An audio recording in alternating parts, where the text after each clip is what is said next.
नमस्कार दोस्तों, स्वागत है आपका हमारे YouTube channel Patel sir UP पर। आज हम लोग सीटेट का जो है प्रीवियस ईयर 2016 इसका साइकोलॉजी का जो है 30 क्वेश्चन लेके उपस्थित हुए हैं। आइए देरी न करते हुए पहले क्वेश्चन देखते हैं। हमारा जो पहला क्वेश्चन है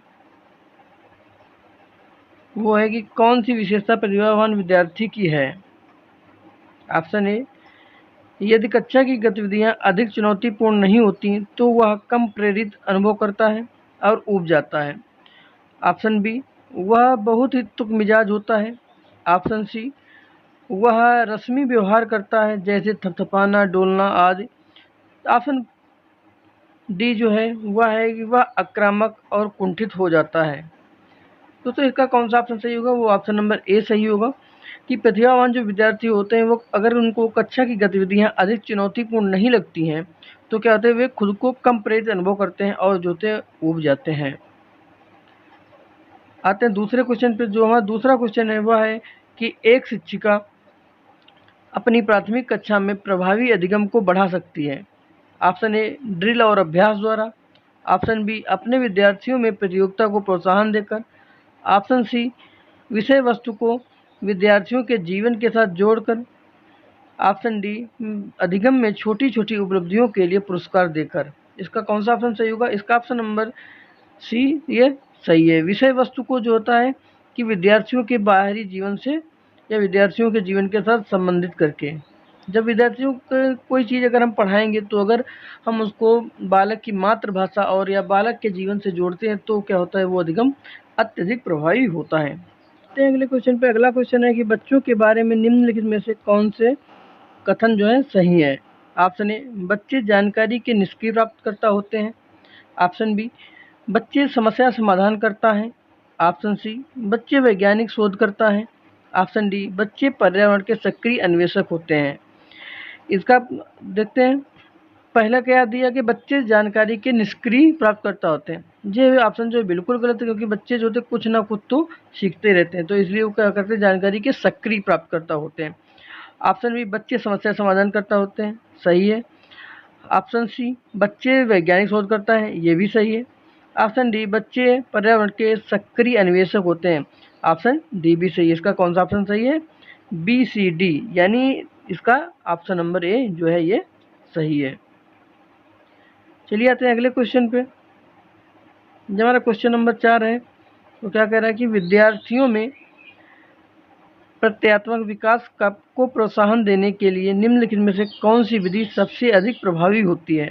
ऑप्शन ए, यदि करने के लिए कहकर विद्यार्थियों के गलत विचारों को सही विचारों में बदलना। ऑप्शन बी, विद्यार्थियों को बहुत से उदाहरण देना और उन्हें तर्क शक्ति का उपयोग करने के लिए प्रोत्साहित करना।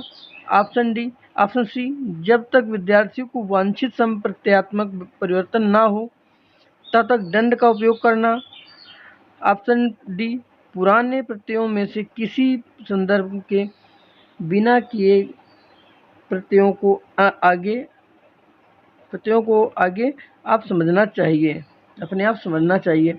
इसका ऑप्शन कौन सा सही है? इसका पहला क्या कह रहा है कि यदि करने के लिए कहकर विद्यार्थियों को गलत विचारों को सही करना।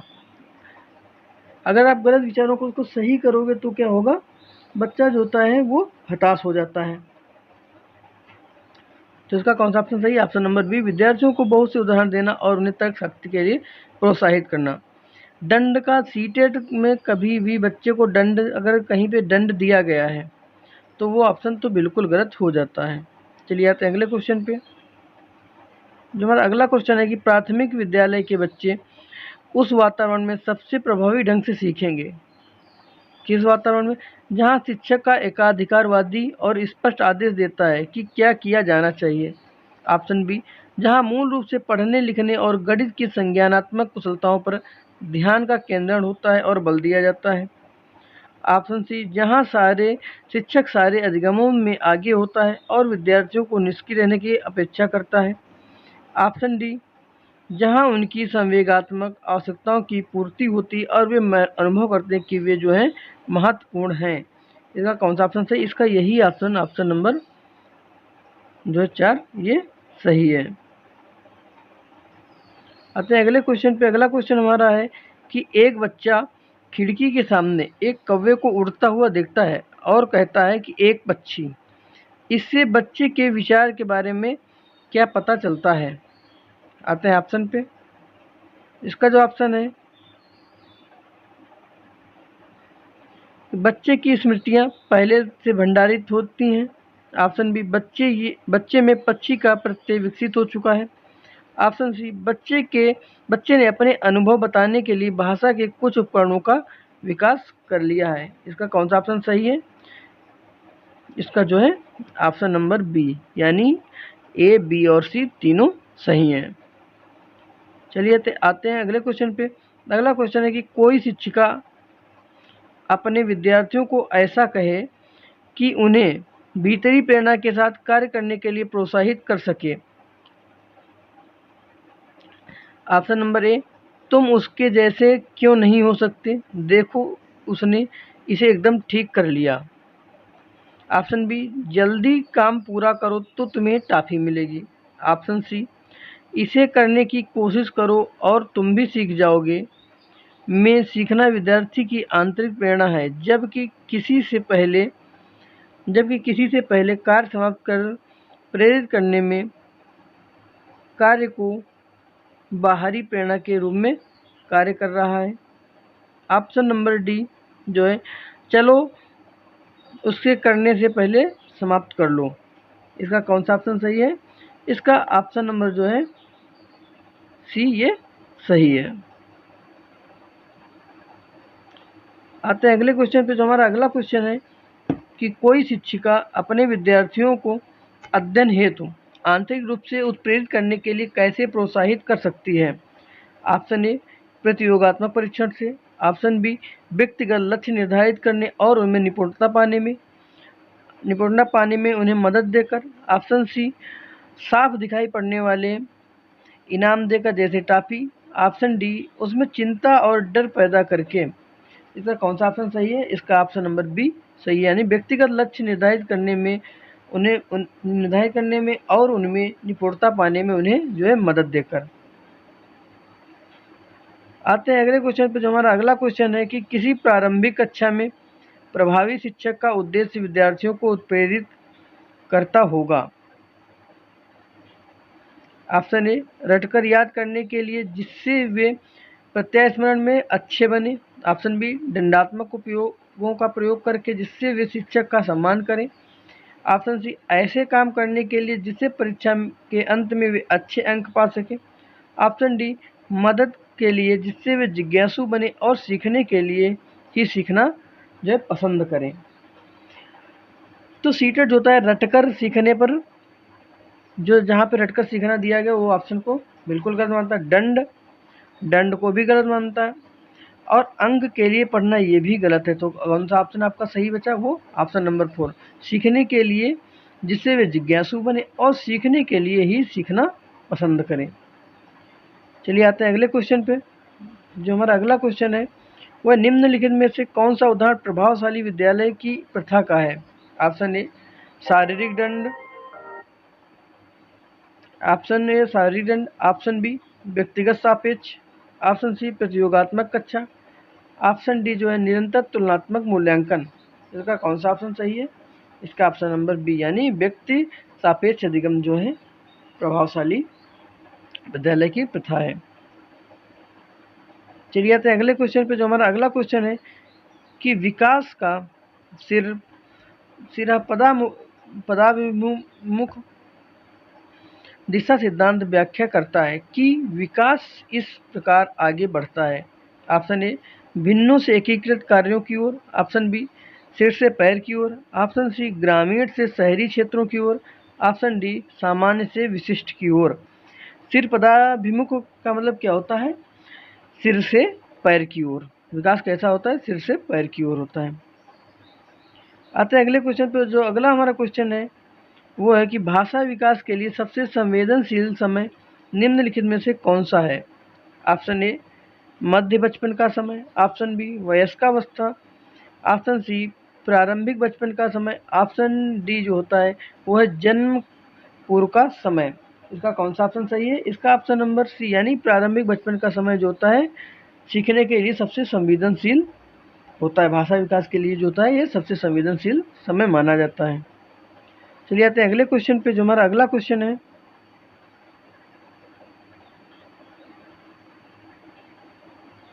वो है कि एक कक्षा की लड़की खेल कूद में असाधारण योग्यता का प्रदर्शन करती है। उसके माता पिता दोनों ही खिलाड़ी हैं।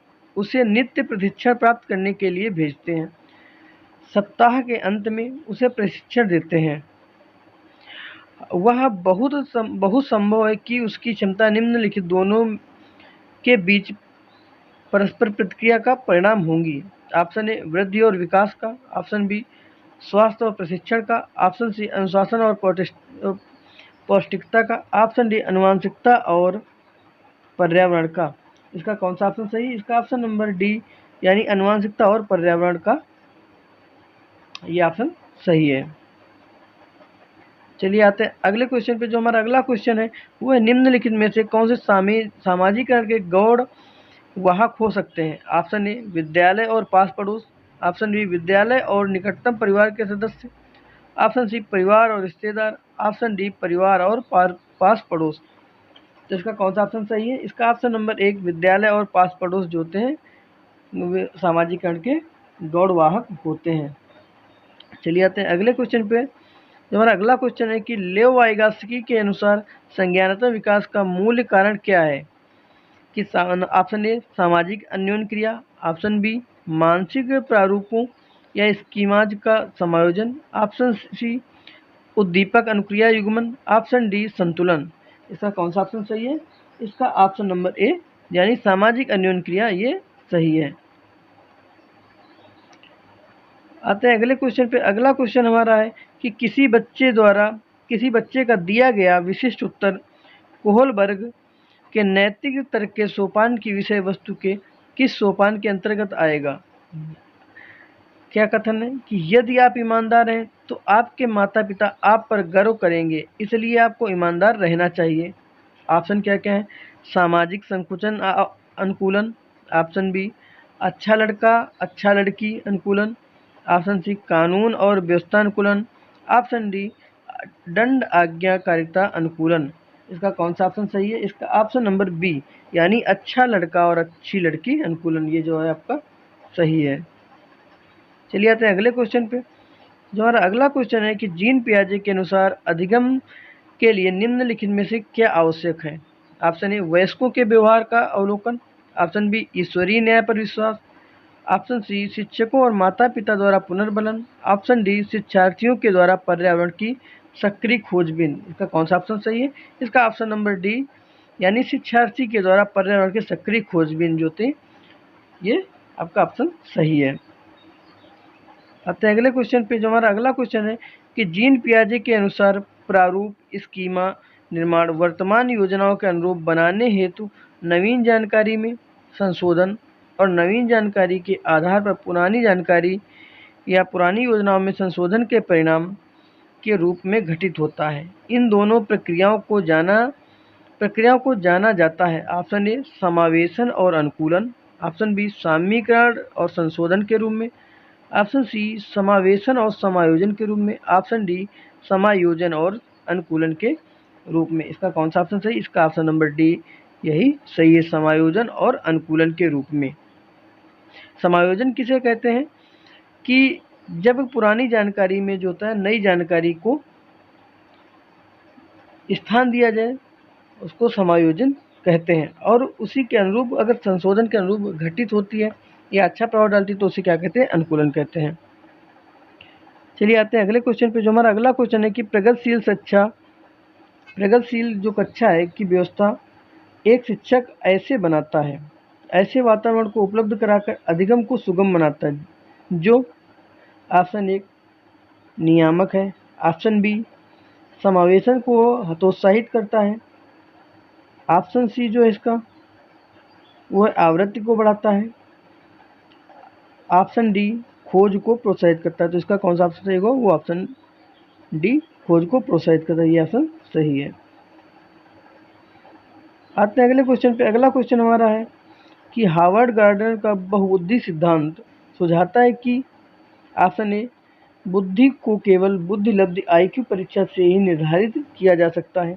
ऑप्शन बी, शिक्षक को चाहिए कि विषय वस्तु को वैकल्पिक विधियों से पढ़ाने के लिए बहुबुद्धियों को एक रूपरेखा की तरह ग्रहण करें। ऑप्शन सी, क्षमता भाग्य है और एक अवधि के भीतर नहीं बदलती। ऑप्शन डी, हर बच्चे को प्रत्येक विषय 8 विभिन्न तरीकों से पढ़ाया जाना चाहिए ताकि सभी बुद्धियां विकसित हो सकें। इसका कौन सा ऑप्शन सही? इसका ऑप्शन नंबर बी, यानी शिक्षक को चाहिए कि विषय वस्तु को वैकल्पिक विधियों से पढ़ाने के लिए बहुबुद्धियों को एक रूपरेखा की तरह ग्रहण करें। चलिए आते हैं अगले क्वेश्चन पे। जो हमारा अगला क्वेश्चन है, यदि कोई लड़की,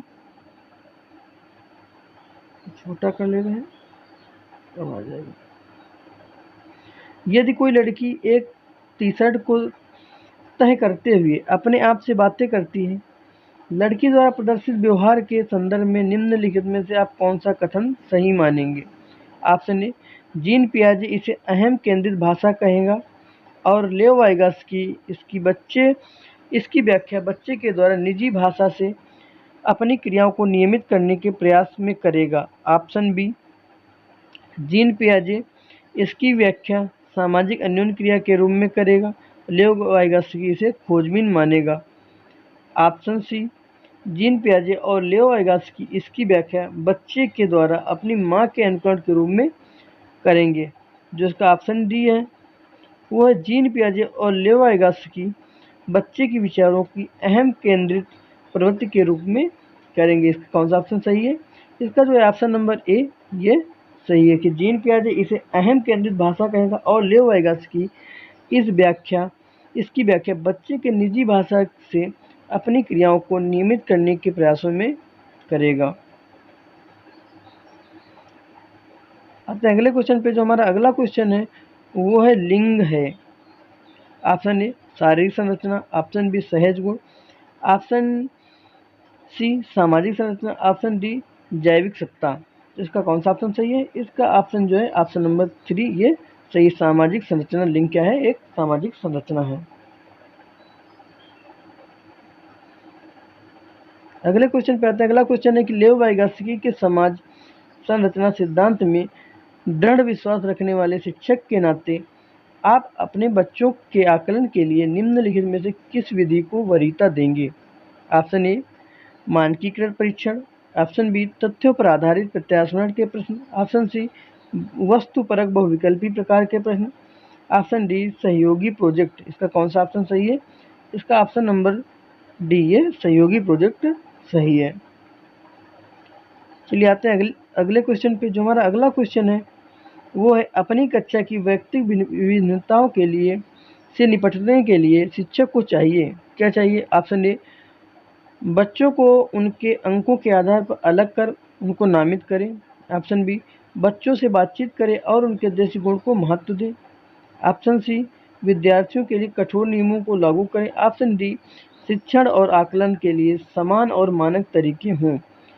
इसका कौन सा क्वेश्चन सही आंसर सही होगा? इसका आंसर नंबर 2, ऑप्शन नंबर 2, यानी कि बच्चों से बातचीत करें और उनके दृष्टिकोण को हमेशा महत्व दें।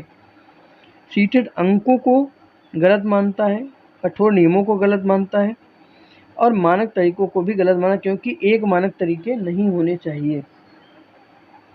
आते हैं अगले क्वेश्चन पे। जो हमारा अगला क्वेश्चन है वो है आकलन उद्देश्यपूर्ण होता है यदि इससे विद्यार्थियों और शिक्षकों को प्रतिपुष्टि प्राप्त हो।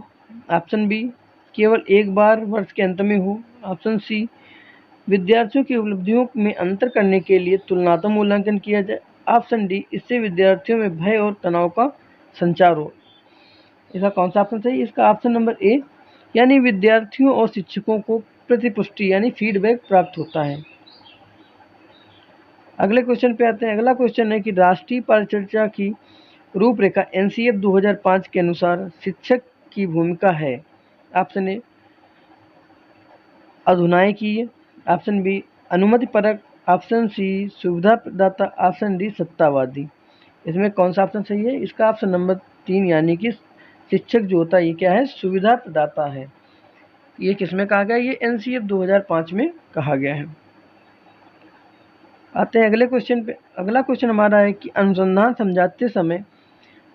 समझाते हैं कि एक विविध कक्षा में अपने विद्यार्थियों से शिक्षिका की अपेक्षाएं विद्यार्थियों के अधिगम, ऑप्शन नंबर ए, का अधिगम का एक मत निर्धारक होती हैं। ऑप्शन बी, अधिगम के साथ संबंधित नहीं मानी चाहिए। ऑप्शन सी, इस पर कोई प्रभाव नहीं छोड़ती। ऑप्शन डी, पर महत्वपूर्ण प्रभाव छोड़ती हैं। इसका कौन सा ऑप्शन है? इसका ऑप्शन नंबर डी, यानी कि अधिगम जो होता है कि विद्यार्थियों से शिक्षिकाएं की अपेक्षाएं जो होती हैं विद्यार्थियों के अधिगम पर महत्वपूर्ण प्रभाव जो होती हैं वो छोड़ती हैं। इसका ऑप्शन नंबर कौन सा सही है? ऑप्शन नंबर डी सही है। चलिए आते हैं अगले क्वेश्चन पे। जो हमारा अगला क्वेश्चन है, विशेष आवश्यकता वाले बच्चों को शामिल करना। किसमें विशेष आवश्यकता वाले बच्चों को आप किसमें शामिल करेंगे? ऑप्शन ए, जिसमें क्षमता ना हो, उन बच्चों के लिए हानिकारक है। ऑप्शन बी, विद्यालयों पर भार बढ़ेगा। ऑप्शन सी, शिक्षण के प्रति दृष्टिकोण विषय वस्तु और धारणा परिवर्तन की अपेक्षा रखता है।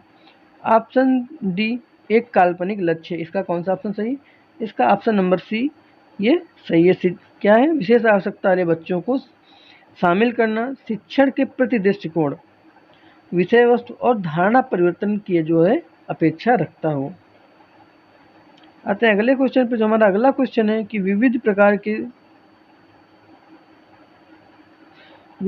की सामाजिक, आर्थिक और सांस्कृतिक पृष्ठभूमि के बच्चों से युक्त कक्षा सभी विद्यार्थियों के अधिगम अनुभव को बढ़ाती है। यह कथन है।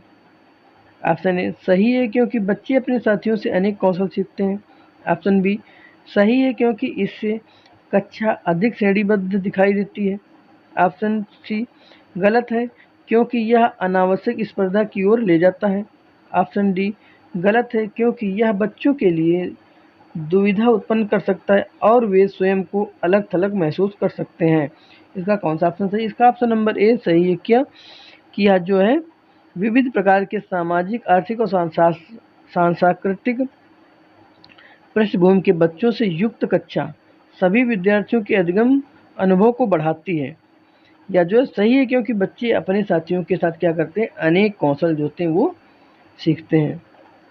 चलिए आते हैं अगले क्वेश्चन पे। ये आज का जो है आपका अंतिम प्रश्न है कि सुनने में असमर्थ बच्चा केवल अकादमिक शिक्षा से लाभ नहीं उठा पाएगा, उसे उसके स्थान पर व्यावसायिक शिक्षा भी दी जानी चाहिए।